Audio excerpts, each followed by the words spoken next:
नमस्कार, मैं हूं रुमान हाशमी। न्यूज़ अनमास में आपका स्वागत है। आज हम बात करेंगे क्रिप्टो करेंसी को लेकर के। देखा जा रहा है कि पिछले कुछ दिनों से क्रिप्टो करेंसी में काफ़ी वॉलेटिलिटी आई है, काफ़ी ज़्यादा स्थिरता आया है और करीब $300 बिलियन की गिरावट आई है क्रिप्टो करेंसी में। इसे लेकर क्रिप्टो करेंसी एक्सपर्ट हैं, क्रिप्टो एक्सपर्ट हैं सैयद अली शान, उनसे हम जानने की कोशिश करेंगे कि ये क्या है, क्रिप्टो करेंसी में गिरावट की वजह क्या है और कैसे ये रोटेट होता है। सैयद अली शान, आपका न्यूज़ अनमास में स्वागत है। Thank you. आज हम ये जानने की कोशिश करेंगे आपसे कि क्रिप्टो करेंसी है क्या। सबसे पहले तो ये बताइए कि क्रिप्टो करेंसी जो है ये है क्या। बहुत अच्छा सवाल है और काश ये सवाल हमने आज से 10 साल पहले किसी क्रिप्टो के जानकार से किया होता। क्रिप्टो करेंसी असल में एक वर्चुअल और डिजिटल करेंसी है और ये ब्लॉकचेन मेथड से चलती है। ये ब्लॉकचेन मेथड क्या होता है? ब्लॉकचेन मेथड एक तरीके का एक डिजिटल मेथड है जिसको आप एक इंटरफेस के थ्रू तैयार करते हैं और फिर ये मार्केट में आप इसको लीगलाइज करके अपनी क्रिप्टो करेंसी को माइनिंग कराते हैं और फिर इसको सेल कर सकते हैं मार्केट में। अच्छा, ये बताइए कि ये जो क्रिप्टो करेंसी में जो गिरावट देखी जा रही है, काफ़ी मार्केट फ्लक्चुएट हुआ है, डिप हुआ है, बल्कि फ्लक्चुएट भी नहीं है, डिप हुआ है तेज़ी के साथ मार्केट। Surgical dip. हाँ, तो ये काफ़ी तेज़ी से मार्केट डाउन गया है। इसकी क्या वजह है? देखिए, एक बहुत पुरानी कहावत है, अमेरिका में बेंजामिन फ्रैंकलिन कहा करते थे कि 2 things are inevitable, death and tax. और अब आज के दौर में अगर हम स्टॉक्स और क्रिप्टो करेंसीज़ की बात करें तो इसके संदर्भ में कहें कि ये भी इनके साथ एक शब्द और जुड़ता है, वो है वॉलेटाइल। और आज के दौर को अगर देखा जाए तो पिछले कुछ वक्त में मार्केट में जो आप 2017 के बाद से अगर देख रहे थे तो बिटकॉइन हो, चाहे इथेरम हो, चाहे लाइट कॉइन्स हो, इन सब में एक बहुत ही अनरियल सा बूम आया था, एक बहुत ज़बरदस्त बुल रन पे गए थे। तो मेरे हिसाब से अभी घबराने का वक्त नहीं है, मार्केट करेक्शन के दौर से गुजर रहा है ये। अच्छा, मार्केट करेक्शन के दौर पे गुजर रहा है, मतलब ये आगे आने वाले समय में ये स्टेबल होगा मार्केट जो है। बिल्कुल, ये अपने जो ओरिजिनल रेट था, अगर आप 2017 के बाद से देखें तो ये $3800 से उठ करके बिटकॉइन जो है $64,000 पे आया था, जिसमें पिछले अप्रैल के बाद से अगर देखा जाए तो 33% के आसपास गिरावट आई है और सारी क्रिप्टो करेंसी लगभग 10 से 17% के बीच में थमी है। और एक चीज़ और इसकी वजह यह है क्योंकि बिटकॉइन जो था वो सबसे बड़ी बिटकॉइन की क्रिप्टो करेंसी का मदर ऑफ क्रिप्टो करेंसी उसको कहा जाता था। तो जाहिर सी बात है, एक बड़ा हाथी गिरता है तो जंग में सेना जो है कुछ देर के लिए हौसले उसके पस्त होते हैं। हाँ, सही। अच्छा, ये बताएं कि भारत सरकार की क्या पॉलिसी है क्रिप्टो करेंसी को लेकर के, क्योंकि लास्ट टाइम खबर आई थी कि क्रिप्टो करेंसी को अवैध करार दिया गया था। तो आज की तारीख में भारत सरकार क्रिप्टो करेंसी को लेकर क्या पॉलिसी है, कैसे देख रही है? सरकार जो है कहीं ना कहीं सरकार ने अपना जो लहजा है, रुख है, नरम किया है। अगर ऐसा नहीं होता तो गॉवी कॉइन के नाम से अगर बात चल रही है कि भारत अपनी खुद की क्रिप्टो करेंसी RBI के अंतर्गत लाएगा, तो पहली तो एक पॉजिटिव एस्पेक्ट है। दूसरा, अगर भारत में क्रिप्टो करेंसी को लेकर सरकार अगर बहुत ज़्यादा सख्त होती तो इसको अब तक बैन कर दिया होता, ना कि जो क्रिप्टो करेंसी के एक्सचेंजेस भारत में काम कर रहे हैं वो धड़ल्ले से अपना काम और कर पाते और लोग इन्वेस्टमेंट कर पाते। अच्छा, ये मार्केट जो चढ़ता है या उतरता है मार्केट जो है जी। इसकी वजह जैसे आपने बताया कि मार्केट में फ्लक्चुएशन जो है, तो ये फ्लक्चुएशन होता कैसे? जैसे शेयर मार्केट की अगर बात की जाए तो उसमें शेयर ख़रीद रहे हैं या बेच रहे हैं, या बहुत बड़ा स्कैम भी किस टाइम में हुआ था, आर्टिफिशियली शेयर को उठाया था, हर्षद मेहता स्कैम। तो क्या ऐसा कोई यहाँ पे कार्टेल है जो मैनिपुलेट कर रहा है क्रिप्टो करेंसी को? इसके गिनने की क्या ये वजह है? देखिए, मैं आपको आसान भाषा में अगर समझाऊं तो जो चीज़ बिटकॉइन के साथ अभी आज के वक्त में हो रही है या क्रिप्टो मार्केट में आज के वक्त में हो रही है, वो पैनिक सेलिंग हो रही है। बियर कार्टेल अपनी तरफ हर ट्रेड में होते हैं, जो बियर कार्टेल होते हैं मार्केट को गिराने का काम करते हैं, लेकिन क्रिप्टो करेंसी के टाइम में, अभी के दौर में देखा जाए तो एक अनरियल बूम था जो आया। इलॉन मस्क साहब ने ट्वीट किया, उसके बाद बिल्कुल वो 33% मार्केट उनका बिल्कुल बिटकॉइन का उठा और वो $64,000 चला गया। इथेरम भी ऐसे ही चला गया।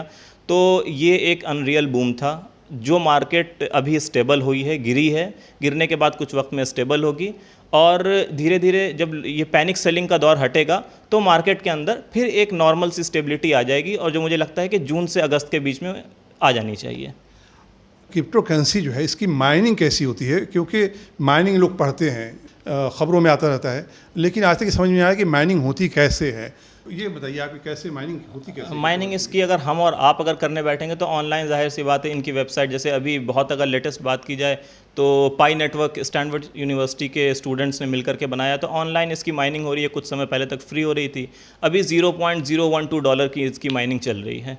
तो माइनिंग अगर हम और आप करें तो ऑनलाइन होती है और प्रोडक्शन में इसके इलेक्ट्रिसिटी की खपत होती है। मैं माइनिंग से हमारा जो मुराद था वो ये कि प्रोडक्शन जो है, प्रोडक्शन में जो होता है माइनिंग, उसमें इलेक्ट्रिसिटी का जो आप बता रहे हैं, इलेक्ट्रिसिटी में कंजम्पशन होता है, इसी को लेकर के चाइना जो है अपने यहाँ से हटा रहा है माइनिंग जो है, लोग वहाँ से बाहर क्रिप्टोकरेंसी जो है वो बाहर लेके जा रहे हैं चाइना से बाहर।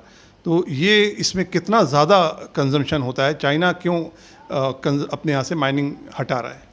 देखिए, अगर मैं आपको बिटकॉइन के हवाले से बताऊं तो बिटकॉइन के अगर माइनिंग की बात की जाए, इसके प्रोडक्शन की बात की जाए तो 111 या 114 टेराबाइट पर ईयर के आसपास इसमें एनर्जी कंजम्पशन होती है, और ये एनर्जी कंजम्पशन बहुत कम है गोल्ड और बैंक के हवाले से अगर देखा जाए, उसमें जिस मात्रा में एनर्जी का कंजम्पशन होता है उसके हिसाब से बिटकॉइन की माइनिंग में बहुत कम एनर्जी का कंजम्पशन है।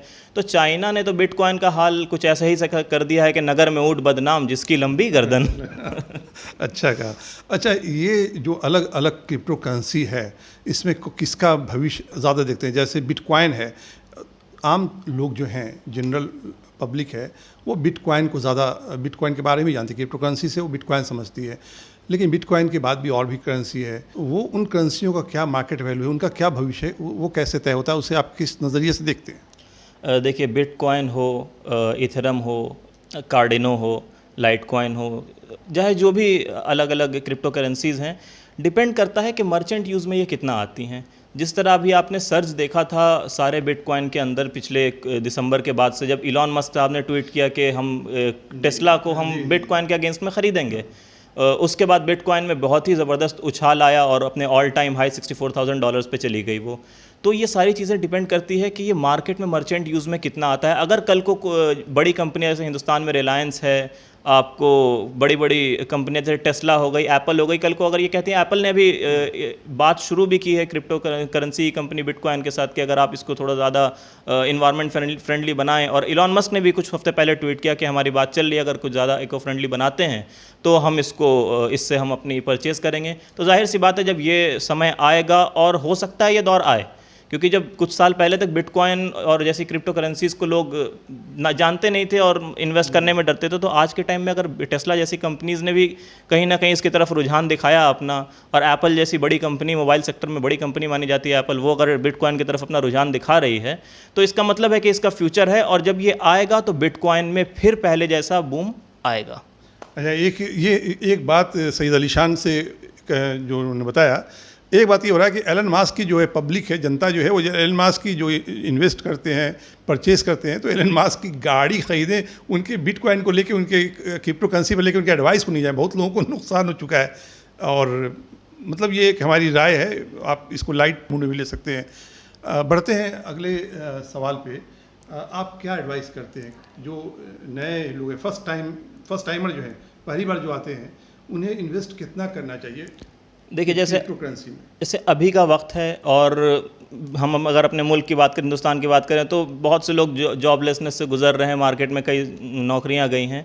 तो मैं अभी सजेस्ट करूंगा कि आप एक छोटे अमाउंट से इन्वेस्टमेंट करें।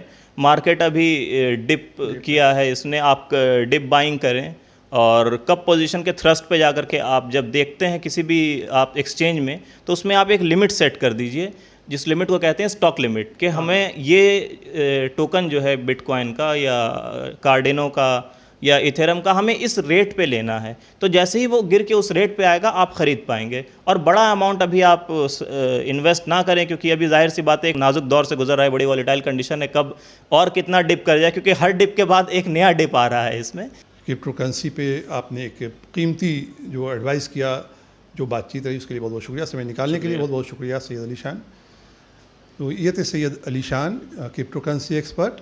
हमारी बातचीत आपको कैसी लगी कमेंट बॉक्स में जाके ज़रूर बताइएगा, और अगर हमारा यह प्रोग्राम पसंद आ रहा है न्यूज़ अनमास्क का, तो इसे लाइक करें और सब्सक्राइब करें। मिलते हैं कल एक नई स्टोरी के साथ, तब तक के लिए नमस्कार।